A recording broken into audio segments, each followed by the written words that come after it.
noite, meus amores, bem-vindos de volta, tá? Para nossa matéria de clínica médica e só algumas orientações no geral para vocês. Então, eu sempre vou estar deixando o link, na verdade, das nossas aulas lá no mural, tá? Todas as minhas aulas eu tô filmando e postando no YouTube, e aí eu compartilho o link com vocês, porque a plataforma não aceita o vídeo direto, tá?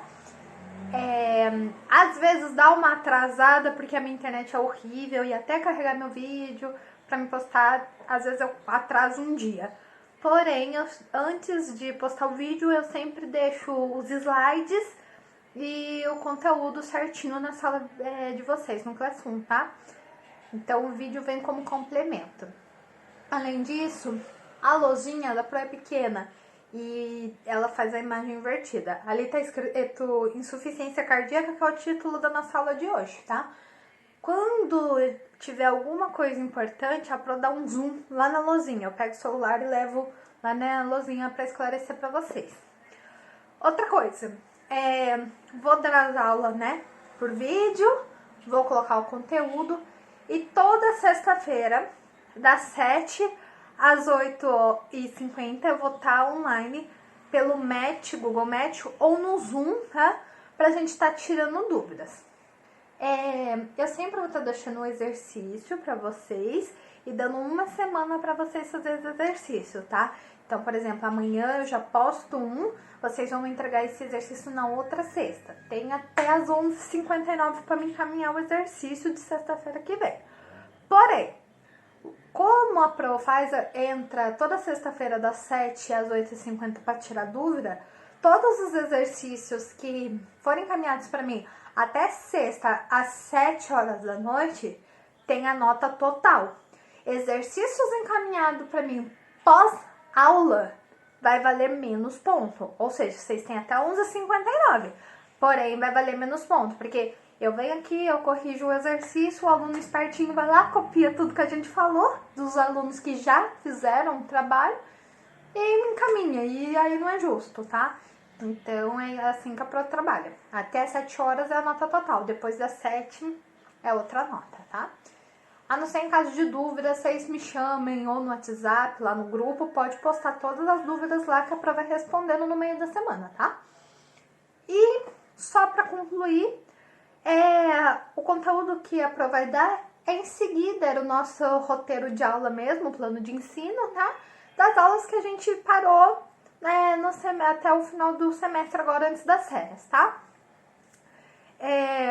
As outras aulinhas vocês têm, não tem como eu ficar voltando. Vocês já me conhecem, pelo que eu tô percebendo, eu sou a rainha dos slides, né? Sou conhecida como a rainha dos slides. Não mudamos muita coisa, vai continuar os slides. E era isso, pessoal. Então, qualquer dúvida que vocês tiverem, é só vocês me perguntarem lá no privado, tá bom? Então, vamos lá, pessoal. Dando sequência aí ao nosso conteúdo, a gente estava falando sobre os distúrbios cardiorrespiratórios, né? Que são os distúrbios que ocorrem no nosso coração. E aí a Protinha falando um pouquinho sobre infarto agudo, né? E etc. nas outras aulas. O que é o tema de hoje? É insuficiência cardíaca. Minha letra tá torta na lousa, mas superem isso porque a linha reta não veio hoje, tá? Enfim. Então, começando um pouquinho com insuficiência cardíaca, outra observação, eu sempre vou olhar pro lado porque eu fico vendo os slides aqui, tá? O que a gente precisa saber? Então, o que é a insuficiência cardíaca? A insuficiência cardíaca ou insuficiência congestiva, que é o famoso ICC, é uma condição em que o coração não vai conseguir bombear o sangue de acordo com a demanda tecidual. Ou seja, eu bombeio menos sangue, eu mando menos sangue pro resto do meu corpo do que eu deveria mandar habitualmente, tá? Lembrando que o coração é uma bomba, então cada vez que ele abre e fecha, ele ejeta sangue para todo o nosso corpo. Ou quando ele vai, e quando ele faz, então, esse movimento e ele tá congestionado, ele causa um aumento de pressão muito grande. Porque lembra que a Pro falou lá do infarto agudo que vai fechando as arterinhas e aí a pressão para passar de sangue ali tem que ser mais forte? É exatamente o que acontece aqui. Ele faz tanta força para passar que tem um aumento da pressão diastólica final, tá? Que nada mais é que a pressão do sangue presente, então, no meu ventrículo esquerdo ou no meu ventrículo direito após o enchimento. Mais pra frente nos slides, tem uns esqueminhos certinho mostrando o que é o ventrículo direito, o que é o ventrículo esquerdo, tá? Mas basicamente é onde passa o sangue. Vocês vão ver isso no slide, vai ficar mais claro. Aqui, infelizmente, eu não tenho tanto suporte pra dar aula. E aí, continuando. Opa, peraí que travou meu slide. Quais são os fatores de risco, então, que levam eu a ter um ICC? Hipertensão arterial, tá? Em primeiro lugar, que é justamente essa questão da plaquinha lá da arteriosclerose, que tá fechando a minha artéria. Então, com isso, eu tenho um aumento da minha pressão, tá? E, consequentemente, eu não mando o sangue adequado pro resto do meu corpo. Doença arterial coronariana, tá? Valvulopatias, eu vou falar um pouquinho mais pra frente o que é isso. Miocardiopatias, doenças congênitas, arritmias e pneumopatias, como a hipertensão pulmonar, o tromboembolismo pulmonar e etc, tá? Calma que a Pro vai traduzir um pouquinho disso para vocês no próximo slide. E quais que são as formas clínicas, então, que a Pro encontra a insuficiência cardíaca? Então, ela pode ser a insuficiência cardíaca aguda, que é quando ela vai se manifestar em curto espaço de tempo, tá? De modo súbito, então ela surge de repente, tá? E ela é muito dramática, que é aquela dor que vem do nada e faz... que parece estar sufocando você. Então, com isso, não tem tempo suficiente, então, para os meus mecanismos de defesa, que no caso seriam os mecanismos compensatórios, entrarem em ação, tá? E aí a pessoa acaba morrendo. Basicamente, é um infarto fulminante. Depois eu tenho um infarto agudo do miocárdio extenso, que é um infarto agudo do miocárdio, né, propriamente dito, que é vulgarmente denominado ataque cardíaco, tá? E ocorre quando a circulação do sangue para em uma parte do coração, causando lesão no músculo cardíaco. Então aqui eu não paro o meu coração inteiro, é parte dele que morre. É bem isso, é uma necrose, tá? Causa uma necrose, parou de circular sangue num tecido, a gente tem a necrose, que é a morte celular, tá? E aí, nessa parte, o coração acaba morrendo, não chega sangue ali, então o meu coração necrosa, tá? Alguns casos são reversíveis, outros não. 90% é óbito. Depende também da artéria que foi atingida. Aí eu tenho a miocardite aguda. O que é miocardite? É a inflamação do músculo do meu coração, chamado de miocárdio, tá? Esse músculo, ele é responsável pela contração, é o que faz o meu coração, né, bombear ali. E a sua inflamação prejudica, então, essa ação de bombear meu sangue, tá? Provocando, então, a diminuição do meu batimento cardíaco. Geralmente, ele vai causar as arritmias, que seriam, então, a dificuldade do meu coração bater, o que vai diminuir a minha frequência cardíaca. E a minha, fora, né, a arritmia, ele provoca insuficiência cardíaca, que aqui no caso é quando o coração para de bombear mesmo e o coração vai parar. Provavelmente você vai evoluir para um óbito ou uma parada cardiorrespiratória. E aí a gente tem outra forma, que é a insuficiência cardíaca crônica. Gente, quando eu errar, eu não vou parar o vídeo, porque senão vai ficar muito longo. E eu tenho que fazer vídeos pequenininhos para ser mais rápido de postar, tá? Tentar. Então, assim, o crônico é o mais comum, tá? Os sinais e sintomas aparecem de modo lento e gradual. Então, o que ele causa? Miocardiopatia dilatada, tá? É um dos tipos de insuficiência cardíaca crônica. Onde a cardiomiopatia é uma doença do músculo do meu coração também, caracterizada pela dilatação do meu ventrículo, tá? Então, o meu ventrículo ele tá fechadinho e quando eu tenho a miocardiopatia dilatada, esse ventrículo aumenta o tamanho, prejudicando a função do meu coração, tá? O que automaticamente puxa meio que a RAS, que é a hipertensão. que é uma doença crônica, não transmissível, de origem multifatorial, né? Ninguém sabe exatamente o que ocasiona, mas um dos grandes motivos é o acúmulo de placa de gordura nas artérias, como já foi dito, tá? Também tem fatores genéticos que podem contribuir com isso, e entre outros fatores. Então, a hipertensão eu já tinha explicado para vocês que é. Aí eu tenho as minhas valvopatias. As valvopatias ou valvulopatias é a designação de um conjunto de doenças, ou seja, um conjunto de doenças, tá? Que se relaciona com as válvulas ou as válvulas que a gente tem no nosso corpo. Por exemplo, nosso corpo, lá na nossa perna, tem duas válvulazinhas, que é o que essas válvulazinhas?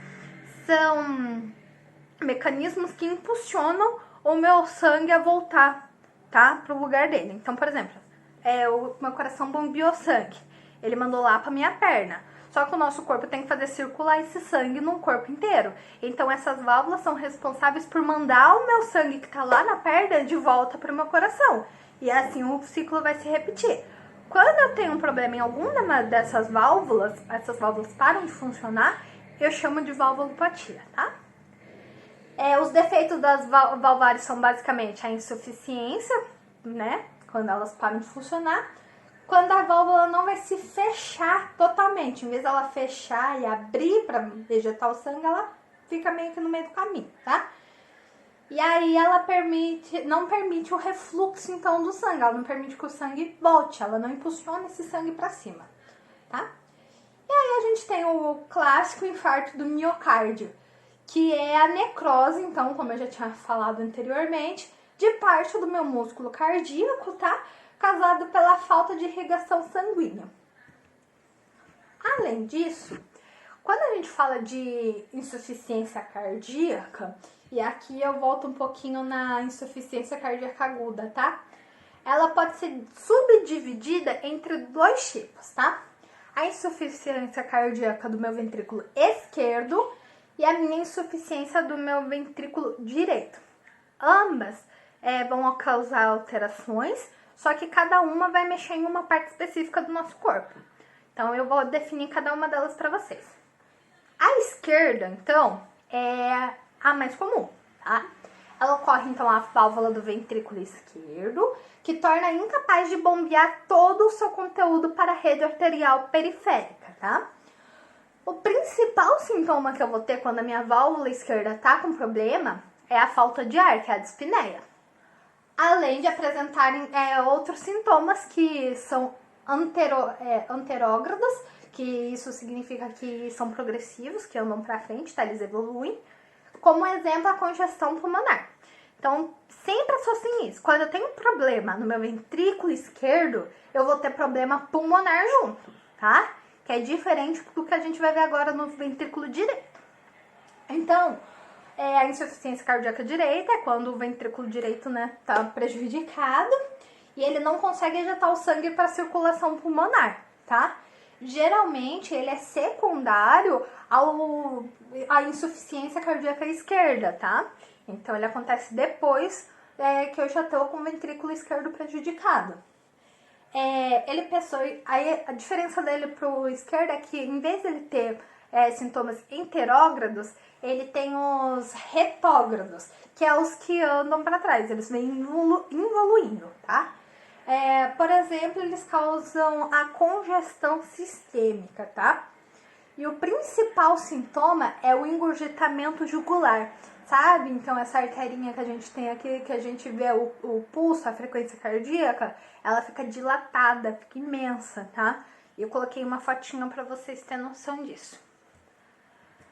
Próximo slide, eu deixei então um esqueminha da onde está o ventrículo direito, ventrículo esquerdo, para onde vai o sangue, tem tudo certinho para vocês terem uma noção. E quais são os meus sinais clínicos, então, da insuficiência cardíaca esquerda, Então, eu falei que o principal é a dispneia, né, a falta de ar. Porém, a gente tem os outros, como a palidez, a sudorese, que é o suor excessivo, a pele fica pegajosa, você põe a mão na sua pele, ela fica bem grudenta, tá? Dispneia aos mínimos esforços, tá?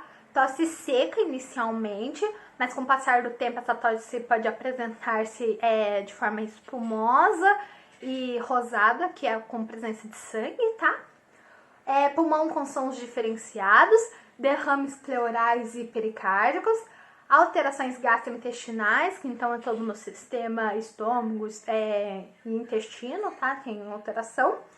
E na perfusão cerebral, né? Diminuição de frequência cardíaca, palpitação ou taquicardíaca, que a aceleração do coração é elevada, pulsos fracos, tá? E dificuldade de respirar. E quais são os sinais clínicos dessa insuficiência cardíaca direita? É a distensão, então, da minha veia jugular, que eu falei pra vocês que fica bem grossinha, tá? Edema de membros inferiores, que seria o inchaço, fica bem inchado mesmo, porque tem retenção líquida, tá? E quando vocês apertam, inclusive, fica lá o sinalzinho do dedo de vocês. E esse inchaço, ele pode subir tanto pra coxa como pra genital. Então, em homem, é muito comum o testículo ficar imenso e é uma dor insuportável. Geralmente tem que fazer a drenagem desse líquido, tá? Só que essa geralmente é mais visível quando já passou de 4,5 litros de líquidos acumulado no corpo. Tem a hepatomegalia, que é o aumento anormal do tamanho do meu fígado, tá? Ascite, que é o acúmulo de líquido na cavidade peritoneal. A minha barriga fica totalmente distendida, parece uma grávida. Fica dura e distendida, é uma coisa horrorosa, é até feio de ver. Dor abdominal, por causa de, né, tem muito líquido ali. Anorexia, porque por mais que você tá inchado, você não consegue comer, por causa que comer te causa dor. Então você vai ter um inchaço pelo líquido, mas você em si, sua massa vai perdendo massa corporal, tá? Náuseas, fraqueza, ou senão eu tenho ganho de peso, né? Ao mesmo tempo que eu tô anoréxico, eu ganho peso pela retenção de líquido. Então eu tenho uma falsa gordura que na verdade é líquida ali, tá? E como que é a fisiologia, então, da minha insuficiência cardíaca? Aquela parte da aula que a gente quase, né, não gosta. Então eu tenho lá meu coração. Chegando no meu coração, eu vou ter a minha lesão. Eu vou tentar desenhar isso, tomara que dê pra vocês enxergar. Vou desenhar o basicão aqui, tá? Então aqui eu tô com o meu coraçãozinho. Eu tenho uma lesão, por exemplo, aqui, tá? Em uma das minhas artérias. Automaticamente, o meu sangue que estava circulando no meu coração, ele vai diminuir, tá? Quando eu diminuo esse sangue, eu diminuo também a minha contração. Então, o meu coração para de se contrair, para de abrir e fechar, tá? O que automaticamente vai diminuir o meu débito cardíaco, que é o meu DC, tá? Que é a quantidade de batimentos que tem no meu coração por minuto. Aí, o que vai acontecer? Vai ocorrer, então, um aumento do meu volume sanguíneo, porque aí meu sangue tá tentando passar nessa artéria que tá morta aqui, não tá conseguindo. Então, ele tem que fazer uma pressão gigantesca para tentar passar aqui, ó. Então, isso automaticamente vai aumentar a minha pressão, tá? E vai causar, então, um estreitamento da minha musculação cardíaca, tá? E aí, quando eu tenho esse aumento de pressão, né, que eu ali causei o estreitamento da minha fibra, automaticamente o meu ventrículo vai começar a ficar inchado. Então, pense que aqui meu ventrículo, ele tá desse tamanho. Se eu não tenho, se o meu líquido tá ficando preso tudo aqui, porque ele não tá, né, funcionando certinho. Isso aqui vai começar a crescer, crescer, crescer, crescer, crescer e inchar, vai inchando, tá? O que vai causar, então, a hipertrofia do meu ventrículo, seja ele direito ou esquerdo, mas eu vou falar isso mais pra frente. E aí, automaticamente, eu vou ter uma proliferação anormal das minhas células. Eu vou começar a produzir muito mais células do que eu deveria normalmente, tá? Quando eu tenho esse aumento da célula, da produção de célula, tá? O meu ventrículo vai ter que se remodelar. Porque ele entende que ele não tá no tamanho normal aqui. Ele cresceu, ele aumentou. Era para ele ocupar um microespaço, ele tá ocupando metade ali já. Aí ele faz então um remodelamento, tá? Onde há a diminuição da pressão arterial. Isso são tudo, gente, é mecanismo muito compensatório. É o seu corpo te ajudando a tentar normalizar a situação. Aí ele pega, vai então diminuir, né, a pressão arterial, porque ele se remodelou. E automaticamente a sua frequência cardíaca vai continuar caindo, tá? Vai caindo. O que vai ocasionar o quê? A síndrome de angústia respiratória aguda, que é a CRAA. Porque por mais que seu corpo tá lutando, ele não vai conseguir restabelecer. Tem um tecido morto aqui, tem uma lesão aqui. Então ele não consegue recuperar essa lesão. Então ele vai lutando, ele vai até onde dá. Mas você vai tendo consequências. E aí, então, você tem a síndrome da angústia e também vai ter alteração no seu sistema nervoso autônomo, tá? E aí, o que isso vai gerar? Por mais que o meu tecido não tá tentando se regenerar, a minha frequência cardíaca tá baixa. Eu não tenho sangue, meu coração não bombeia, ele tá parando, tá? E aí eu vou ter então as minhas arritmias, que é a diminuição total, abaixo de 60 batimentos, mas isso a gente vai ver mais pra frente, do batimento cardíaco, tá? Traduzindo, meu coração tá entrando em colapso, tá parando aqui, tá? E aí, o que vai acontecer? Deixa eu só voltar aqui. Quando eu tenho, então, a minha síndrome, voltando um pouquinho, a síndrome da respiratória, tá? Aguda, eu vou ter também uma retenção hídrica. E, automaticamente, é um mecanismo de colapso mesmo, porque ao mesmo tempo que ele diminui a pressão, ele vai apresentando outros sintomas que continuam aumentando a pressão, tá? E aí, o que acontece? A retenção hídrica acaba aumentando a minha pressão, tá? E quando há o dano no meu sistema nervoso autônomo, que nem eu tinha falado anteriormente, que vai ter então a arritmia, tá? E aí, até que vai chegar um ponto que o meu coração vai colabar, ele não vai entender o que ele precisa fazer e vai começando então a ocorrer a falência do miocárdio, tá? Onde pode ser tanto a falência do meu ventrículo direito como a do meu ventrículo esquerdo, que nem eu tinha falado anteriormente, tá? E aí, cada um vai seguir lá a sua linha, sendo que o ventrículo direito irá formar congestão sistêmica, causando o edema, então, dos meus membros inferiores, tá? Que vai levar à insuficiência respiratória, e aí provavelmente eu vou ter um óbito, tá? Ou senão eu vou ter a falência do meu miocárdio esquerdo, que vai ter então a minha congestão pulmonar, que vai evoluir também para uma insuficiência respiratória e que provavelmente também vai me levar ao óbito, tá, gente? É bem triste, a insuficiência cardíaca é bem complicada. É difícil você reverter ela, na verdade. Geralmente é mais com transplante. Mas vamos lá, que a gente vai tentar, né, ainda ajudar o corpo a se regenerar. Então, falando um pouquinho sobre a classificação funcional da insuficiência cardíaca, tá? Ela pode ser uma doença cardíaca sem sintomas. Então, eu tô tendo um infarto e não tô nem percebendo.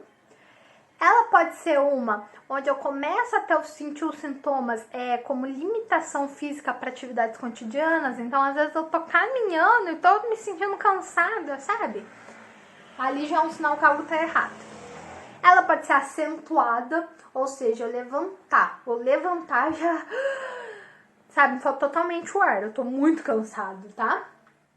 E eu tenho a pior, que é quando já tá muito evoluída, que é quando eu tô parada e tô sentindo meu coração, né, fraco, tô me sentindo muito cansado, tá? Essa é a pior forma dela, que já tá bem avançada mesmo. E aí, tudo bem, você tá falando que ela tem vários estágios, então tem como eu descobrir ela e tentar tratar? Tem. Pra isso a gente tem alguns exames laboratoriais, tá?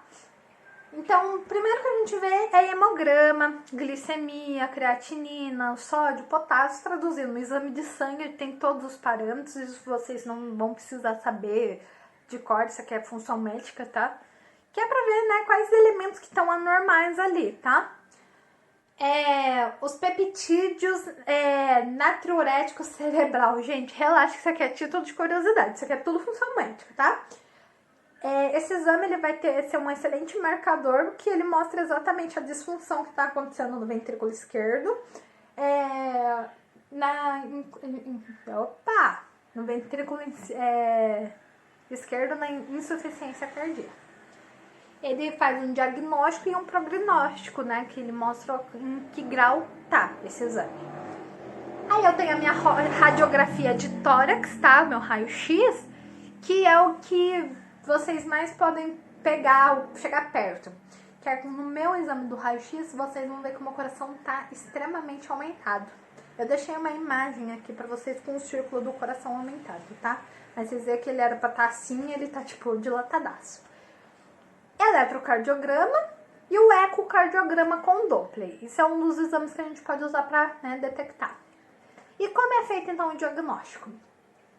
Fora esses exames que eu falei, a gente tem os exames complementares. O próprio ecocardiograma, ele vai me mostrar a fração da ejeção do meu ventrículo esquerdo, que se está diminuído ou não, tá? O aumento do tamanho das câmeras cardíacas aparece no meu eco, a contratilidade miocárdica, se ela está funcionando ou não, e sinais de hipertrofia ventricular esquerda, que é essa dilatação do meu ventrículo, tá? Deixei uma fotinho também para vocês entenderem.